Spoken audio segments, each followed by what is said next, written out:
And we are live. Welcome, everyone. This is your host, Abraham L. Jaguar, a professional game master. First of all, this channel is proudly sponsored by Magi-Knights Awakening. This is a Super Sentai and Magical Girl inspired tabletop role playing game where you get to confront mythos-like horrors. You will find it in the description and in the pinned comment. This channel is also proudly sponsored by Dead Tree Studios, the publishers and developers of Dames of Asstoria, a tabletop role-playing game where you play as monster girls experiencing high adventure in a world that doesn't fully accept them. They have recently released Daughters of Lamb. This is a pay-what-you-want tabletop RPG where you get to play as cybernetic nuns with guns, looking for the missing pieces of their AI god. You will find it in their website. The links will be in the description and in the pinned comment. This channel is also proudly sponsored by the Red Room Publishing. Please check out their store for exclusive tabletop RPG products. They have recently released Savage Swords. This is a Conan-inspired tabletop role-playing game where you get to explore ancient civilizations and confront forgotten nightmares. You will find it in the description and in the pinned comment as well. So today, this is a very special actual play. We are playing pretty much the first actual play in YouTube featuring Asilo, or at least with actual roleplay. Asilo is a tabletop RPG designed by Daniel Caballo. We have the designer, so it is going to be an awesome session. Check out the links in the description if you want to know more about Asilo. They're going to be in the description and in the pinned comment. Now, let me introduce to you these incredible players. First, we have, like I said, Daniel. Welcome, Daniel. Thank you for being here. Thank you for having me. Now, Daniel, when you were designing Asilo, did you ever expect to play on the side of the players? I mean, as someone cursed with the role of the forever GM, it was kind of a wishful thinking thing. It happened once or twice, maybe, uh, but I can't wait to see how I behave as a patient. Mm-hmm, mm-hmm. Yes, sometimes wishes come true. Oh yeah, finally. Well, now we also have Josh, and you have seen Josh, a veteran of many of my sessions. Thank you for being here, Josh. Welcome. Thanks for having me. Looking forward to it. We get to be here with the designer himself. Let's get it going. Yeah, very cool. Now, Josh, I know some of your previous experiences in horror games. In fact, you actually played in Behind the Walls in one of my sessions. But I am curious, have you played many like psychological horror tabletop RPGs? And now I think this is going to be an interesting challenge. I'm looking forward to it, but with it all kind of occurring in one area and not knowing much about what's happening, I'm interested. Sign me up. So you could say like you haven't played too many psychological horror No. sessions? Mm-mm. Oh, that's great. That is great. Now we have Derek, author of Hello. Forgotten Fate. If you like Dungeons and Dragons 5th edition and JRPGs, definitely look into it. Now, thank you for being here, Derek. And I want to ask because do you think that designing a character for Asilo was considerably different from other tabletop RPGs? I mean, it's very mechanically streamlined, and I avoided spoilers, so just tried to kind of focus in on thinking about, an idea of who the character was, what might have led to a inciting event that's kind of led to a psychotic break or a change that led to them being committed. So it's not like reinventing the wheel in terms of making a character, but it is more, I would say, focused, if that makes sense. There's other games I've played that deal with psychological themes like Call of Cthulhu or some of the old World of Darkness games, but they're usually a whole lot of things in addition to just mental health of the character. It's mental health and Lovecraft monsters, or mental health and you're a vampire. But this is very focused in on, how Yeah. sane the character is as like the singular focus of the game. So that's, does make it more I don't want to say focused again, but it definitely kind of lasers in on that theme. So yeah, it's different but familiar. in a way. You could say like there is a very strong zoom in, or like you said, Mhm. like focus or emphasis rather on the character's mind. Yeah, definitely. So their inner world is a bigger part of it than your typical game, even your typical game that maybe has a sandy system. So yeah. Hmm. And for those of you watching, Asilo is a game of clinical and psychological horror. It is not your typical boo haunted house sort of situation. These are people struggling with their inner demon, so to speak, or some imbalances concerning their mental processes. And of course, this game does not attempt to represent a real insane asylum type of situation. This is science fiction. If there is an asylum out there that resembles Crucible Asylum, we didn't know beforehand. And of course, if you need professional help, seek out professional help. Don't just stand there. This is very mental health is very important, and Absolutely. that's why I didn't introduce any of the player characters. I didn't have any of the players introducing their characters because that's part of the mystery of Asilo.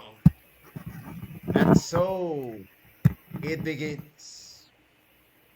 You have all spent a week in Asilo. Things have proceeded normally.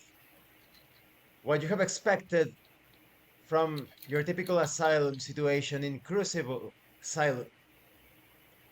Nothing out of the ordinary, as you have seen in magazines, television. But in this particular evening of Sunday, you were all summoned to a room in the third floor of this manor converted into an asylum in the city of New York. As you are led inside by the muscular staff members, you see various familiar faces inside of a room completely in white with a few black sheets in various sections of the floor. There is Dr. Eric Jaeger, the head psychiatrist. He combs his blonde hair and smiles at you. There is also Dr. Anita Waite, a specialist that recently arrived, as you understand it. She stands quiet, short, black hair, with her spectacles, serious expression on her face. There is also one of the patients, Anja Gomez, lady in her 50s. She has memory problems. She's standing there smiling. And next to her, Leonard Baker, Leonard Barker. Leonard Barker, man in his her 30s. He is known to have problems keeping his violence in check. His short brown hair shakes a bit as he moves his head from side to side, his green eyes darting from one side to the other. And Dr. Eric Jaeger speaks. Ah, welcome, welcome. Mr. Pollard, Mr. Hess, Mr. Easton. Welcome, please. Stand wherever you like. I cross my arms over my chest in a defensive posture and shuffle around, positioning myself parallel to the doctor, and say, I don't like this. This is a break of routine. We don't usually meet here at this time, this day. I don't like changes. Oh, I am glad you are all here. Mr. Easton, Mr. Hess, Mr. Pollard. We are about to carry out something unusual, as you have seen. The Dr. Anita Waite, my most trusted colleague, she has proposed a special therapy from Europe. From Nothing good Europe. comes out of Europe. Ah, you. Yeah. Thank you. Yes, Barker, don't worry. I promise this is going to be very, very enlightening, very, very fun. It's embarrassing, Dr. Barker. Anita, please remove the sheets. Dr. Anita Wade proceeds to walk around the room and removes the various sheets on the floor, revealing circles with six pointed stars in the center of each circle. You see here, they are called meditational diagrams in Europe. And please, each one of you step in the center of the diagrams, please. I Meditation, shuffle really? over quickly into the center of a diagram. Only good thing that came out of Europe was America. But if this is what you think we should do, I'll follow your lead, Doc. Ah, I'll I nod. take yes, my yes, position. please. I'll nod and take my place in one of the circles. Yes, Mr. Pollard, please step Yes, over yes, here. yes. As you wish. Now, As is you it wish, okay if boss. we go ahead and sit, or Just remain standing. Okay. Correct, Dr. Anita White? Excuse me, correct? Dr. White, is that the right way to do it? Dr. White approaches Dr. Jaeger and whispers something in his ear and backs away. Yes, no yes, just secrets? stand there in the center. Oh no, she's it's part of the therapy. She said only my voice should be heard from the ones carrying out the therapy. I don't want Oh, to question her methods. Hmm. Now, Mr. Pollard, let's start with you. okay. This is gonna be As good. I understand it, Mr. Pollard, you used to be a lawman, is this correct? I still am, but yes. Ah, yes, but now you must forget about that. You are a patient here. Forget about your previous life. Now you are a person in search for answers. Is it not true?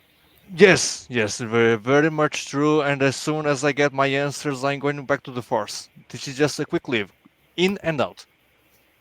Ah, yes, very pragmatic. And now, Miss Gomez, could you please tell us about something beautiful that happened to you today? Anja Gomez looks at him and speaks. Today? But but it's actually tomorrow. It is not today. Ah, no, Miss Gomez. We are still now in the present. So what happened a few hours? Did you experience something beautiful a few hours back? Well, I saw this pretty butterfly. Butterfly was flying, and it actually I extended my hand and it landed on my finger. Oh, that is very wonderful. Yes, yes. Now, Mr. Hess, Mr. Hess, Yes, yes. I have a question for you. Mm, some of the patients have been complaining a little. They say that sometimes you are speaking to no one. I'm just a little, feel a little tied up around here. I'm trying to keep myself busy, and that's all it is. I'm just trying to keep myself occupied and entertained. Uh, Maybe we could skip over to somebody else. Doc, is all this really necessary? I don't know Staff how I gives feel you about it. staff gives you plenty to do, Hess. You don't need to make up shit to entertain yourselves. Uh, yeah, somebody's got to do it. Well, that is understandable, but Easton makes a good point.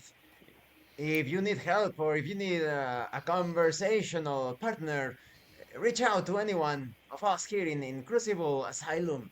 We are here to help you, to assist you, and to be your friends. I would really like that. I need to make more friends in here. Yes, that is a good idea. Now, Mr. Barker, I see that you are clenching your fists and your teeth. They look as if they're about to explode out of your mouth. So please just calm down. Now, I understand that you assaulted a fellow patient 2 days ago. Tell me, what was your motivation? Why did you do that? Well, they they were looking at me funny, and it got me really nervous, and I didn't know what to say to them. I just wanted them to stop. No, but we can handle things through conversation, or if you feel very uncomfortable, just step out of the room. Parker replies, "But why should I step out of the room? Why should I be the one doing that? No, Why no, calm shouldn't you? down, Barker. Well, because I'm very important. I'm very important. You're a maniac in a room of maniacs. Duly Nobody's noted. important here. What? Except the Say that doctors. The to my doctors are face. important. Barker Writer, throws himself anytime. at Easton, but Dr. Jaeger gets in the way, getting slightly punched in the process as two of the orderlies step into the room and take I step hold forward to of help. Barker. Come on, man. Barker is restrained by various people and he yells, "Ah, I am very important. Don't mess with me. Ah. I just Dr. Jaeger I just speaks. hold my arms back, leaning my neck forward, presenting a target, and say, "Come on, take your best shot, Dr. Jaeger pussy." informs the staff members, please take him away. He needs his medication. And Mr. Easton, please do not do that. I will be in charge of the therapy. There's no fixing people like Barker. They don't want to be part of the system. I'm cooperating, Doc. I'm standing in my little ring. Doc, are you okay? And I approach and start giving him a look in his face. The Dr. Jaeger replies angrily, no, please, Mr. Pollard, stay in the circle, please. Sorry, my bad. Just checking in on you. Sorry. You got one job, Paul. Stand in the circle. See? Look how easy it is. Yeah. As the staff members take Barker away, Dr. Eric Jaeger speaks.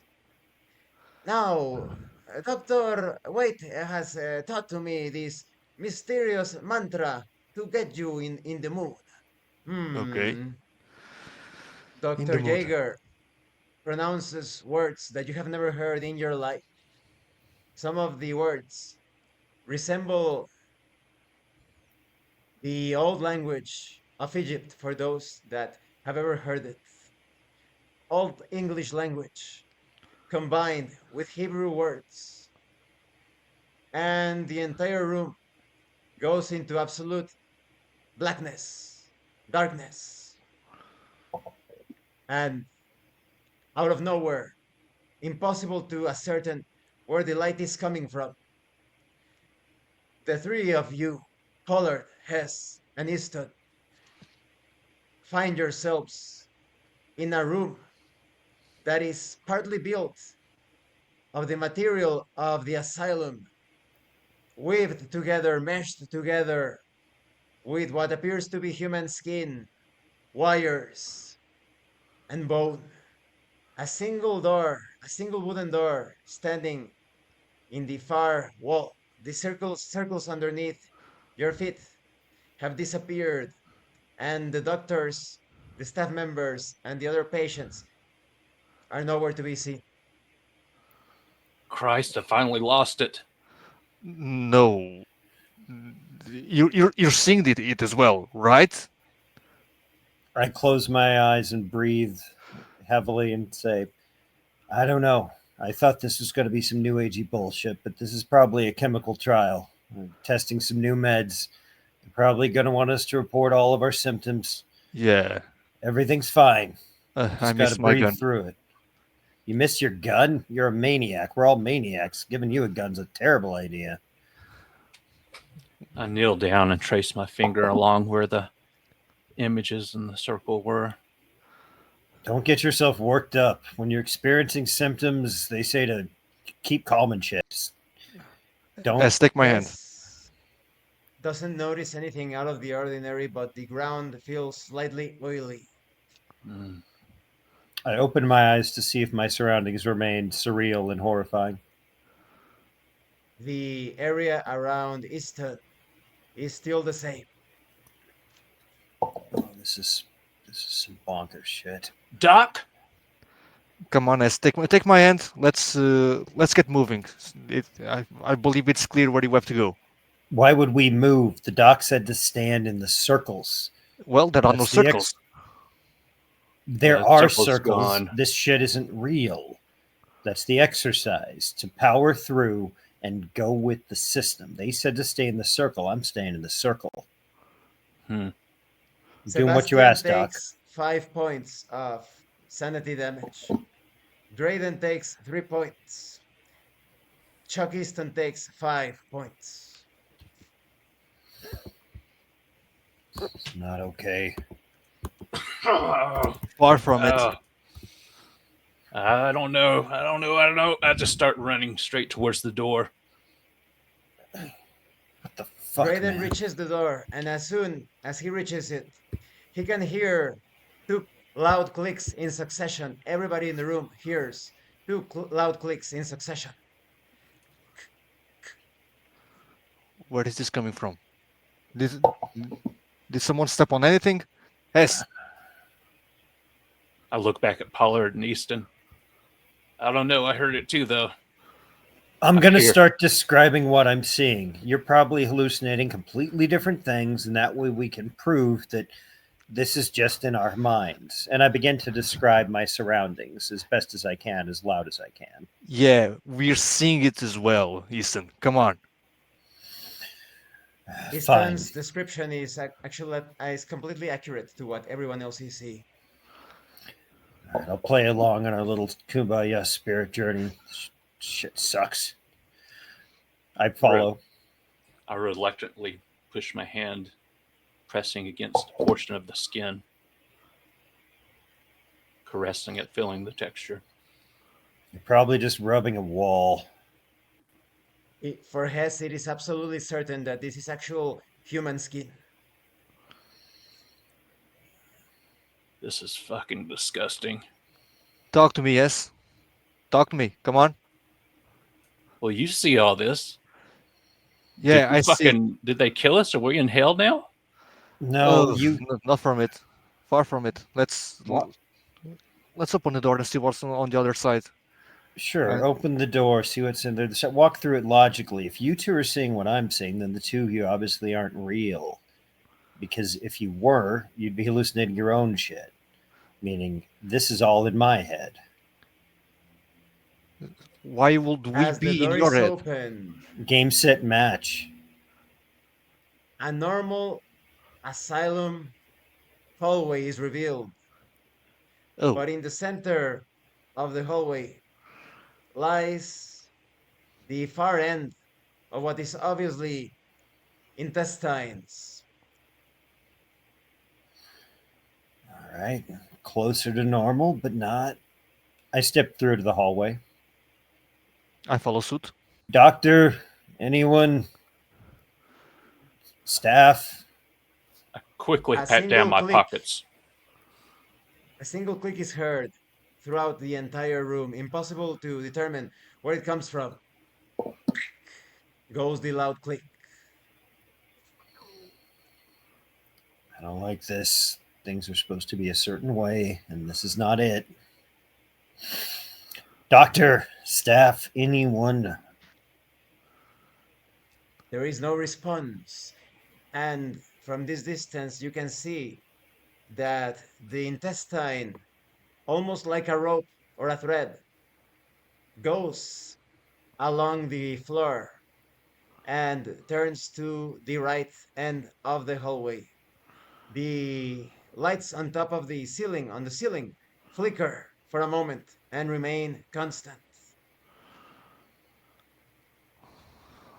I cautiously enter the hallway and proceed to follow Sebastian.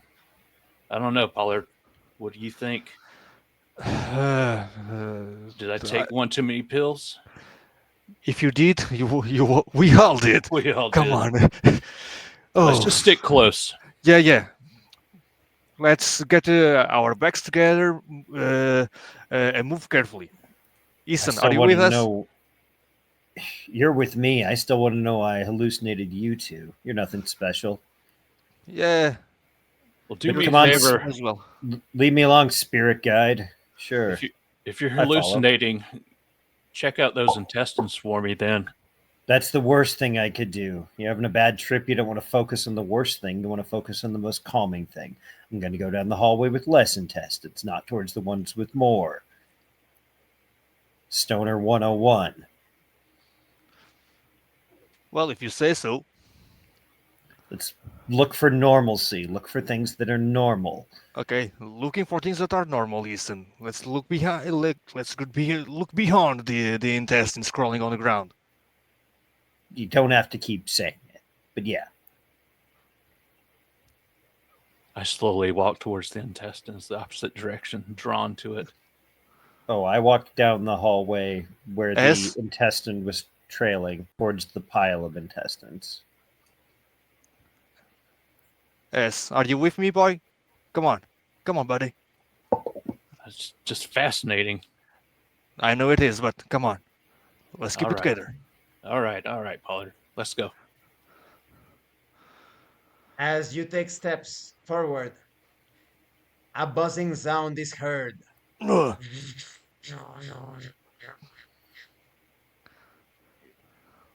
Doc? You guys, sounds like something's wrong with the Jenny or the power or the electricity in this place.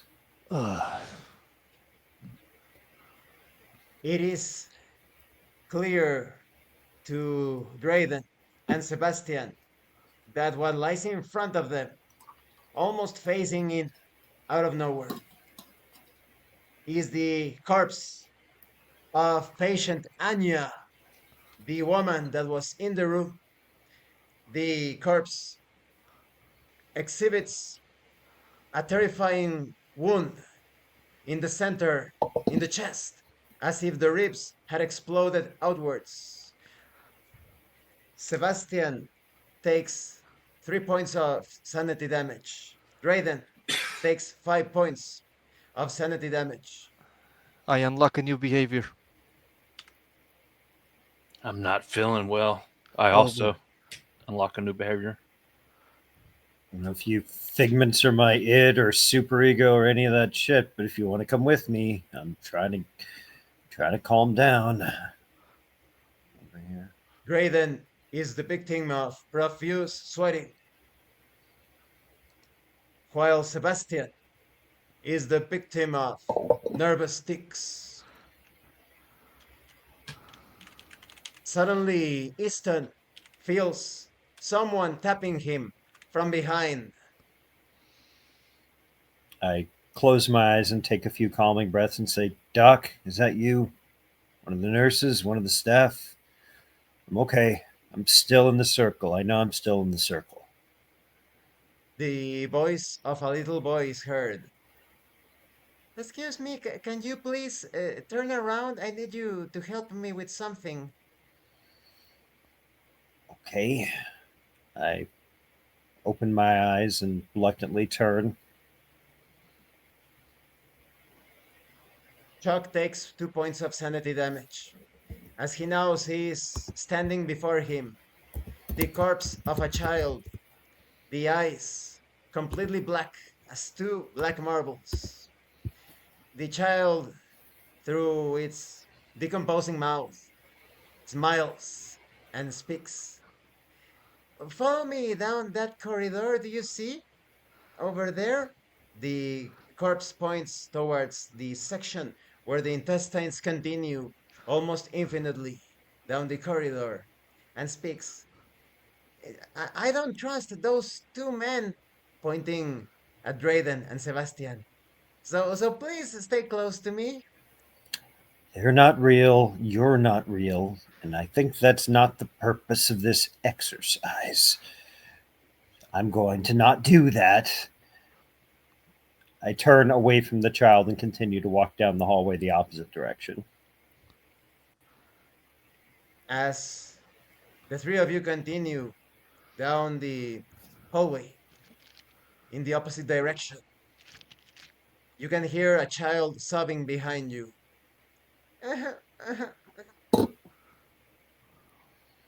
Who is that? I A look back over manifest- my shoulder. It's a manifestation of something. I don't know. We're getting to the root of childhood trauma or something. do you have There's gotta be childhood a trauma? purpose. I don't fucking know, man. This has got to be some weird guided meditation stuff that the doctors wouldn't do this to us for no reason. Yeah, I understand that, but Come on, man. This Two seems like loud some. clicks are heard again. Click, click. Oh, Let's move Take, faster, maybe. yeah. I take Let's. my fist and bang against the wall twice in the same rhythm. A buzzing is heard. Mm.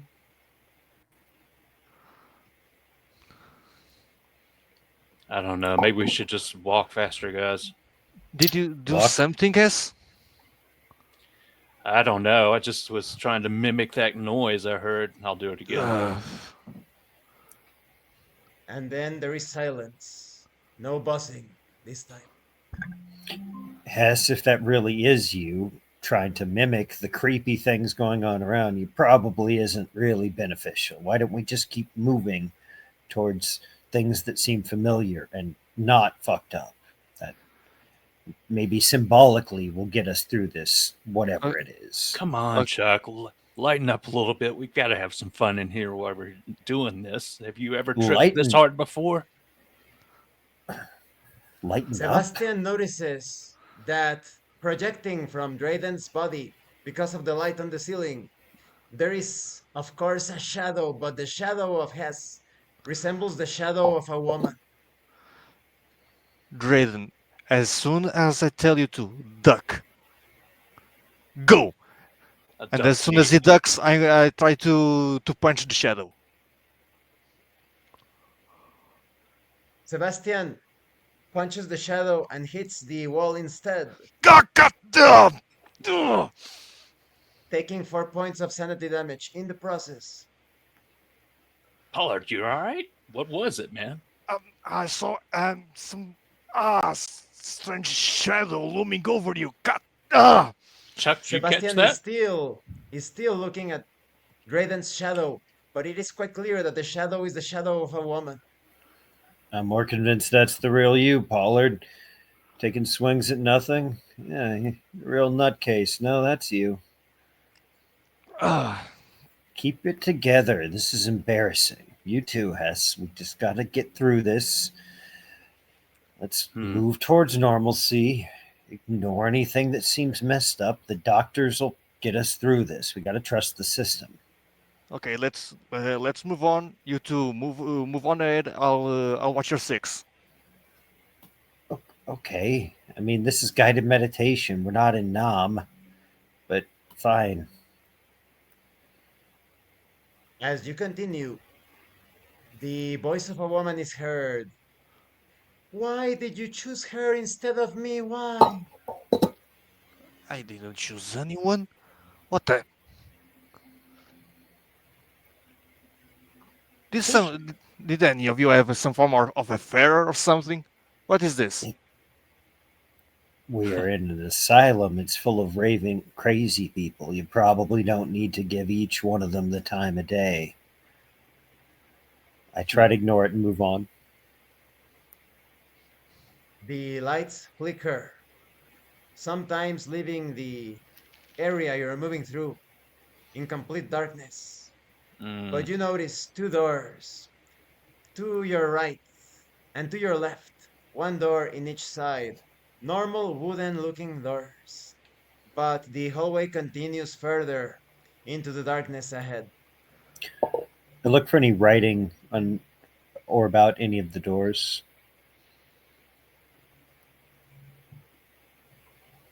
In the right door, carved with very small letters, it reads, "For the lawman." I examine the other doors similarly, saying out loud, The this one other says for door, the lawman. the other door, in a similar way, reads, "For the chosen one," quote unquote.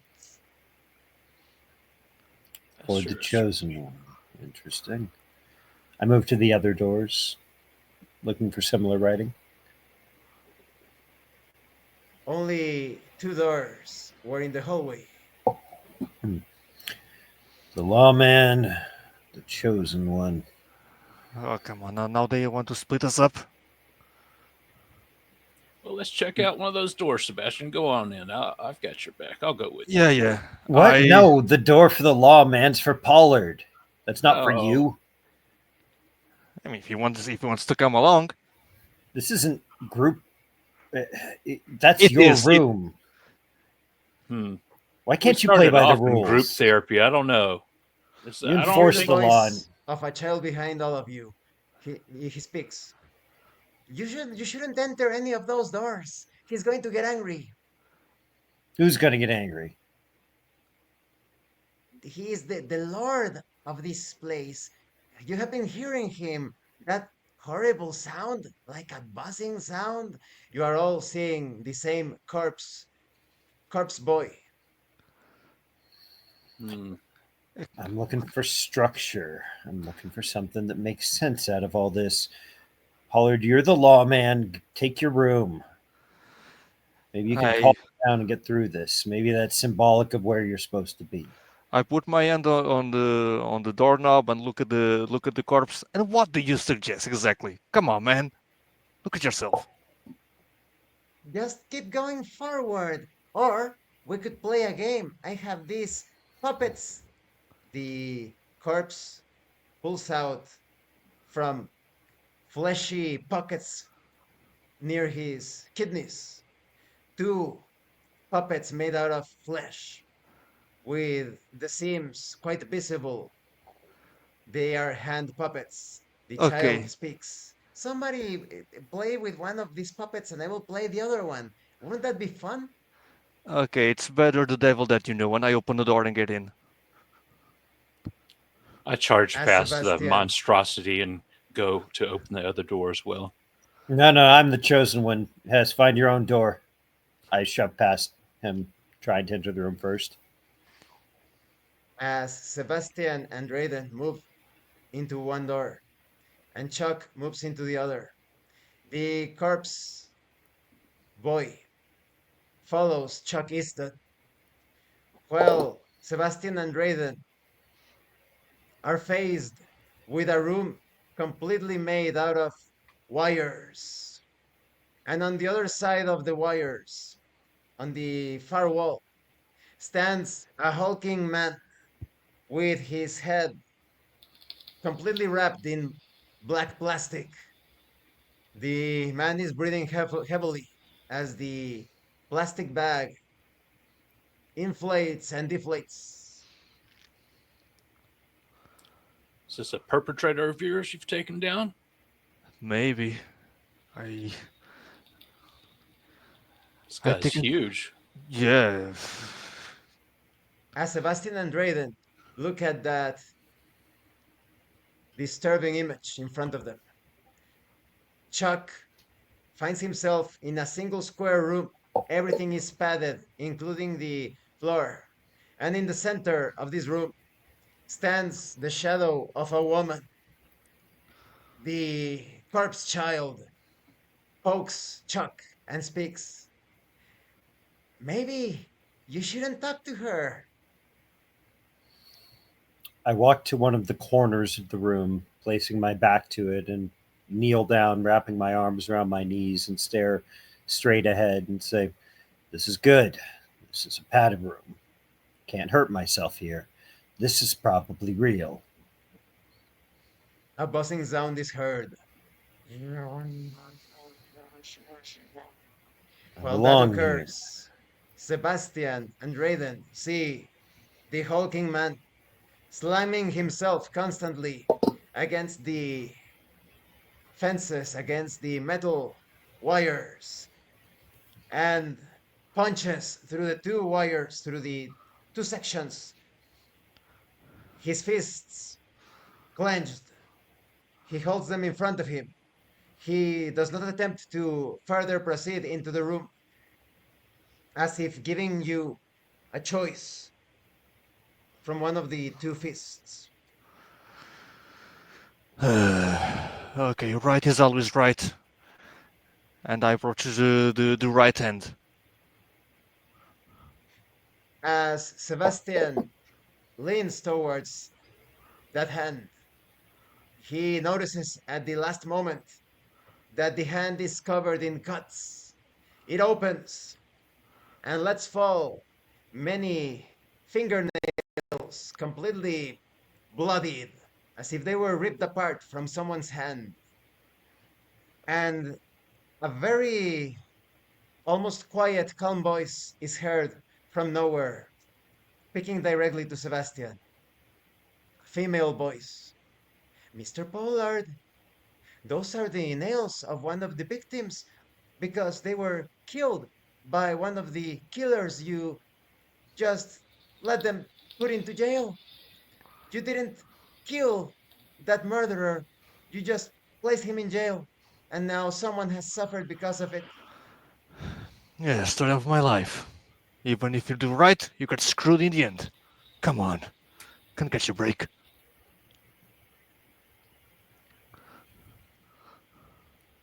The three of you suddenly find yourselves sitting at Crucible's Asylum's cafeteria on a table, sitting at a table next to Leonard Barker. Food is in front of you. It is daytime, and Barker speaks. Well, aren't you going to finish your food? If not, I can eat from I can eat from your plate. It looks delicious. Are you finishing your food? Leonard, I look here, for a take it. clock, trying to discern whether it is breakfast, lunch, or dinner.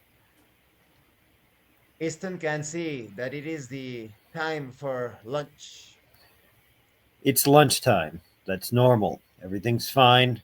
It's lunchtime. No, you can't have my food, Barker. You're gonna have to get through me to take it. Ah, it's a good thing. The doctor gave me something to relax. I know that you just tell me that because you know that you are less important than me. Sure, Come on, let's that's why I could have bought and sold you 6 times before breaking a sweat. Sorry, you ever make six figures? let's not escalate things without out of proportion. Come on, let's focus. Let's take a breather and enjoy a meal. Barker's all talk. He acts like he could swing, but he can't. He couldn't throw hands if he wanted to. You're saying that just because you're not as strong as me. But Don't mind that him. Don't mind him. Trust me. Don't mind him. Ignore him. Okay? suddenly Barker starts hitting his head and speaks. Okay, just listen to me, okay? Because this I think this concerns all of us. I I just saw Miss Anja acting very strange. She was walking like some sort of those science fiction robots, just walking and not speaking to anybody. That's come on. You can walk down a hallway and not speak to anyone. That's not strange. But Anya, that Anya, she's always speaking to people. She's always telling them that she doesn't remember what day it is and that she saw this pretty flower or pretty bird. That it's very Okay. unusual. So you know what I think? I think it is very strange because we were standing just last night, we were standing on the circles and she ended up like that. But That was last I night. actually, yes, it was last night. I've seen some much weirder shit since then. I wish I'd just seen Anya not talking to people. I had But a much worse I was reaction. thinking, you know, when I had that little problem, I got pulled away from the circle. So I thought maybe those circles are bad because when you were sleeping, everybody that was near close to your room, they all said that you were constantly screaming and yelling. Trust me. If you've seen what we saw, you will be yelling and screaming too. But care to give us a little more context about all of this nonsense? Yes, it's all because a couple of loud clicks are heard, and in the blink of an eye, the three of you find yourselves standing on a platform in Oh, the middle of nowhere, a platform made of concrete, in a completely dark room with a single light coming just above you. Okay, I think I know what's going on here. Pollard okay. has. I mean, I'm not going to assume you guys are geniuses, but you've heard about control groups and clinical trials. The three of us probably got some new med not doing well with us, and the others were the control group. They got placebos. It's been half a day. We've been losing our shit. It all makes sense. This makes sense. I look over the edge. As Drayden sees into the blackness, a single seed is revealed, almost as if an old movie is played on a screen. There is a woman approaching railways. The sound of a train approaching. The woman drops and places her head on the rails, looks directly at the screen, and addresses Drayden. Drayden, my love, you always thought you were some sort of special person chosen by some demon or devil. But I can assure you, the only one that you needed to pay attention was me. And as she was speaking, a train passes by, decapitating her. No! I immediately jump off the platform towards the screen. Drayden! And I follow suit and try to grab onto him. Sebastian must roll a d6. That's a 3. Sebastian catches nothing as Drayden falls into complete darkness. Drayden! Pollard, chill. It's not real. It can't be real. You're going to give yourself a heart attack. We're on some bad meds. We just got to get through it. Okay, what do you propose? Should I toss you over the edge as well and follow suit? No, you son of a bitch. Because I don't know. God, has nobody ever written out a bad trip before? Just try to stay calm. Do not do things to work yourself up and amp yourself up. Try to stay calm and focused. Drayden, as if out of smoke, appears in the center of the platform. Drayden takes 7 points of sanity damage. I say to Pollard, Drayden's probably in the corner of a room somewhere pissing himself. Yeah, let's super right. Fine. I Drayden is acquire now in another the trait. center. And a buzzing sound is heard. Coming from one side of the platform, impossible to determine if it's east or west or south or north. It is coming to the right of everyone, collectively. I Is that cover you, my Doctor? ears. Son of a bitch. And I get another trait.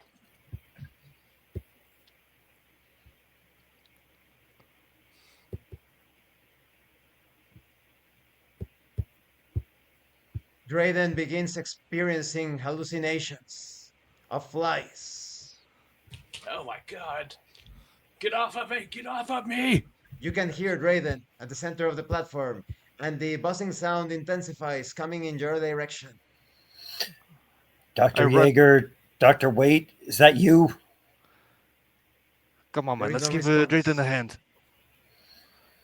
Drayden, Fine. stay with me. Come on. Come on. Look at me. Look at me. Pollard! I follow a Swat few back and steps forth. behind Pollard. The sound intensifies to the point that you can hear the buzzing just a few steps from all of you. Tinnitus is a symptom. We should remember all this when they ask us how the meds went. So, come on. Let's quick brainstorm. What we do from here? Do we follow the buzz? We try to get away from it. We jump over the edge. Come on, Drayden. What did you saw? Come on. What did you experience? What's happening? Come on, stay with me. Don't jump off the edge, whatever you do. I look towards wherever the sound is coming from, continuing to swat. Generally good advice. The buzzing engulfs everyone. Ugh. You feel it in your skin, the vibration, and a single voice is heard addressing Drayden. You thought you were one of us. You told me to come here. This is what you wanted. I dropped to my knees, wiping the sweat from my body, tearing off my shirt. I look away from Drayden. Come on, man. Watching you is freaking me out. I don't like it. Keep it together, man. Come on. I'm here with you. Come on. As Sebastian speaks, he notices that the same brute he saw in the room a few moments ago, with the plastic bag covering his head, is standing next to him on his left, and it is nodding.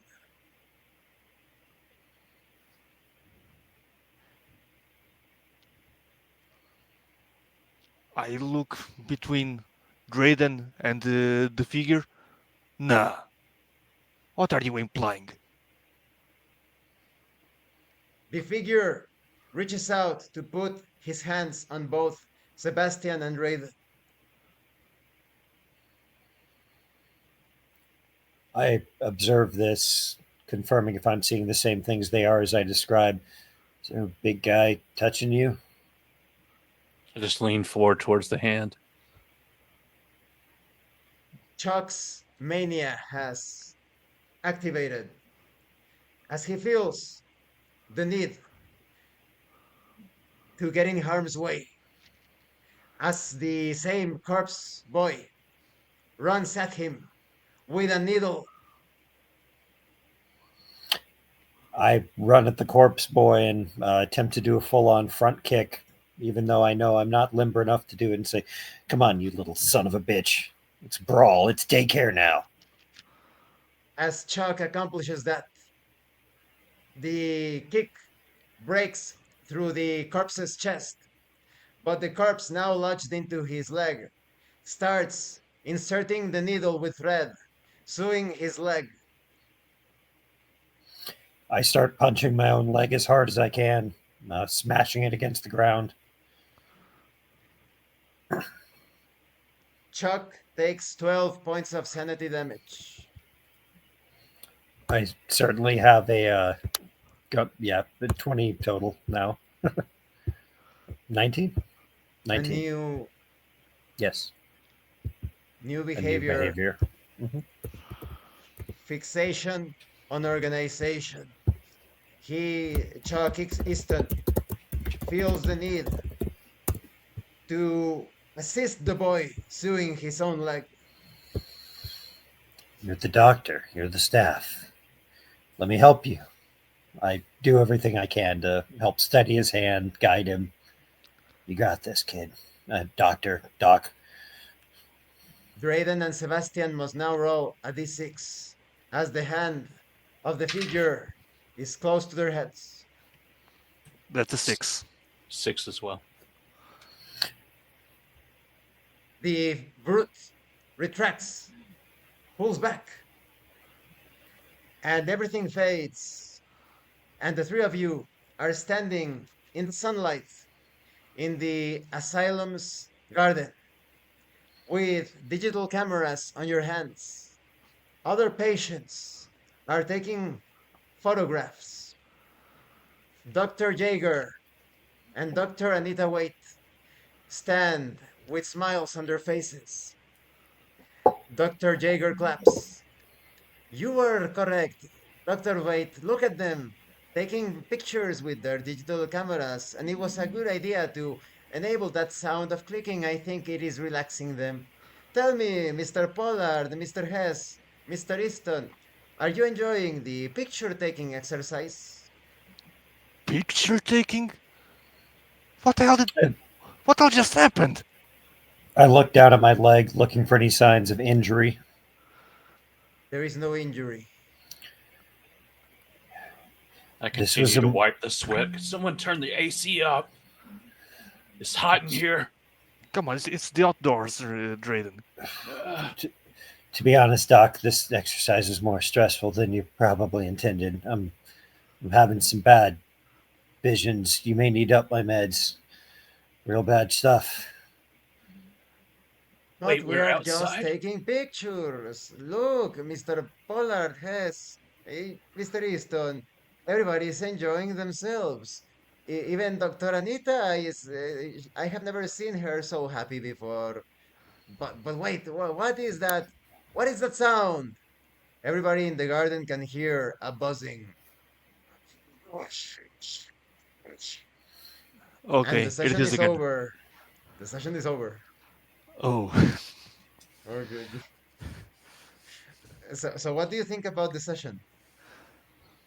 man, that was awesome, and that plot reveal at the end, chef's kiss, chef's kiss. That the build up was awesome, Yeah, definitely amazing. had a Jacob's Ladder kind of vibe going on, with the you know horrifying stuff that you just can't get away from, and you know, yeah, I like that. So, Any thoughts, Josh, on the session? Oh, it's fantastic. It just I don't know what I thought it was going to be. This was definitely nothing like what I was kind of preparing for, but that makes it way better. It was fantastic. So great job with And you two over there. That was fantastic, keeping everybody meshed together. Kind of Yeah, crazy.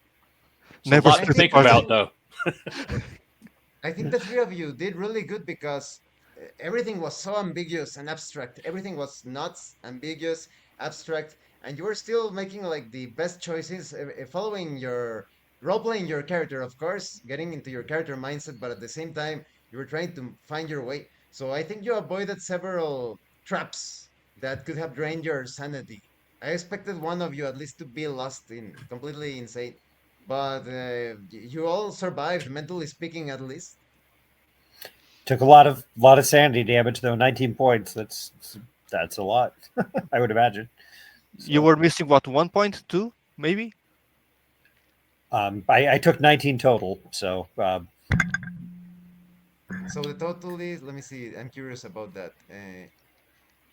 8 plus 6, 14, 21. 18, 21. Pretty close Yeah. to. mhm, Hmm. yeah.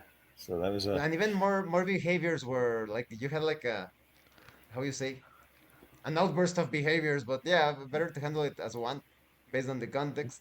yeah. Mm, And did you all, how you say, experience at least a bit of tension or suspense? Because with horror games, it is very difficult to sometimes to achieve that.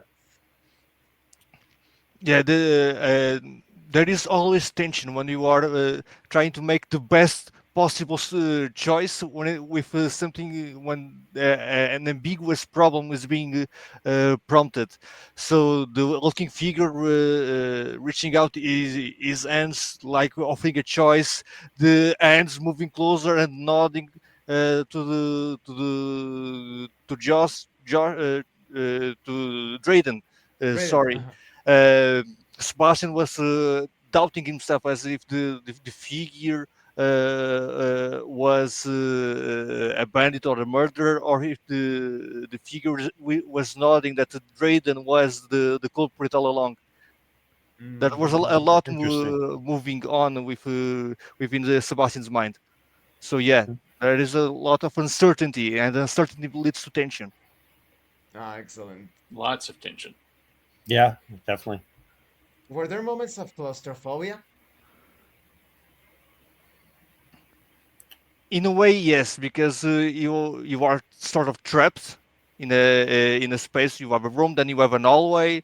But when it comes to Or the you're on a hallway, platform, and yeah, yeah, yeah, yeah, lots yeah, of themes of kind of being trapped in certain areas, and moving is dangerous, and and stay in the there are no doors. circle. Hmm. Yeah, so I think that came through. I also wanted to let things as if there is a bit like a possibility of the supernatural. It could have been everything just Mhm. normal, like your Hmm. typical trips that you take under the effects of certain meds or because Hmm. of mental imbalances. But the part at the end with the buzzing sound, maybe it's a machine. It was a machine heard in the distance. Maybe it was something else, an entity. Yeah, I wanted to play Chuck as looking for order and everything, so he was constantly trying to kind of convince himself that, oh, this is the meds, this is, something that can be explained away. Uh, Kind of there is a looking for reason. There is a rationality. logical explanation. Yeah, exactly. Mhm. So even if that involved him getting kind of like solipsistic and doubting the reality of those around him, because that still was more comforting for him. So mhm. Now, I would appreciate some feedback because I think this is my first session completely focused on clinical psychological horror. Because other sessions, I have like you have the typical supernatural element, Call of Yeah. Cthulhu, cult, like it's very supernatural, right? But this is it could be all in your mind.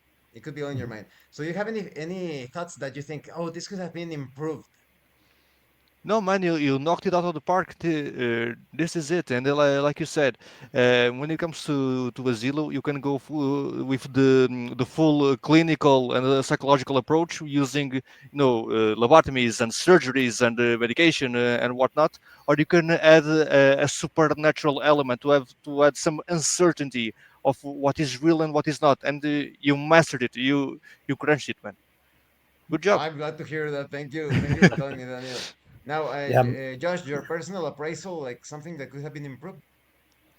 Uh, Not really. I mean, the great thing about it in general was just kind of like the unknown, Yeah. and even like some of the things I don't think the other, like Daniel or Derek would appreciate because they don't know about, my character and vice versa. So it'd be interesting, kind of be in their shoes because there was a lot of things that were dropped kind of at hints and little threads here and there. I think you did fantastic as far as all that because it kept me guessing the whole time of exactly the way things were playing out. So fantastic. Ah, excellent. Thank you for telling me that. And Derek, if you see anything like that could be improved, it's like, oh no, there was this little thing because it all helps. yeah. My only suggestion that might make things a little spookier and keep you guessing more would be in the interludes where it is definitively not a hallucination, a supernatural experience, where they're in a more grounded place, like back at the table or interacting with a doctor or something. Having some kind of lasting visible consequence in those scenes, for example, might really make characters more doubt, like, okay, when we hit those surreal nightmare scenes again, I can't just close my eyes and meditate and breathe through this because there might be real consequences, if that makes sense. So, if, like, for example, if someone had been wounded during one of the horrific intestine scenes or something like that, and then in a clearly grounded scene, that wound existed, then that hammers home, okay, we still may not know what's real and what's not, but there are certainly real consequences for things. So we can't just treat this like something we Mhm. just close our eyes and meditate, if that makes sense. So that'd be my only recommendation. Maybe leveraging um, like the normal to make the surreal seem more horrifying, if that kind of That's makes a sense. good point, like putting emphasis on that.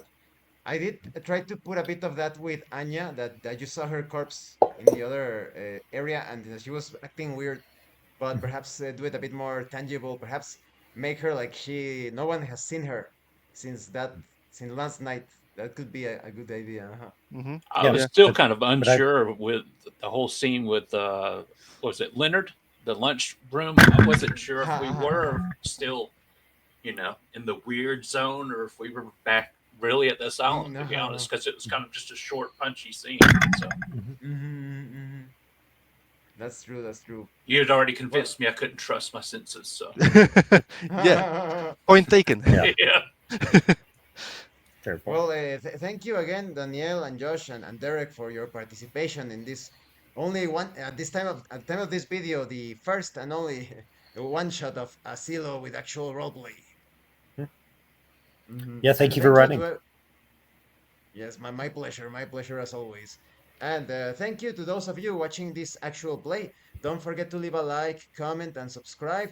Remember to check out Asilo and Forgotten Fate. And thank you so much to those of you that are going the extra mile to support the channel. If anyone else wishes to further support the channel, consider joining as a member using the super thanks button. Yeah, like subscribe, yeah. So take a look at the information in the description, the pinned comment. This has been your host, Abraham L. Jaguar, a professional game master. And remember, in tabletop role playing games, you are not telling stories about your characters, you are experiencing the game world as your characters. Once again, thank you, and I'm going to stop the recording in 10 seconds. Later.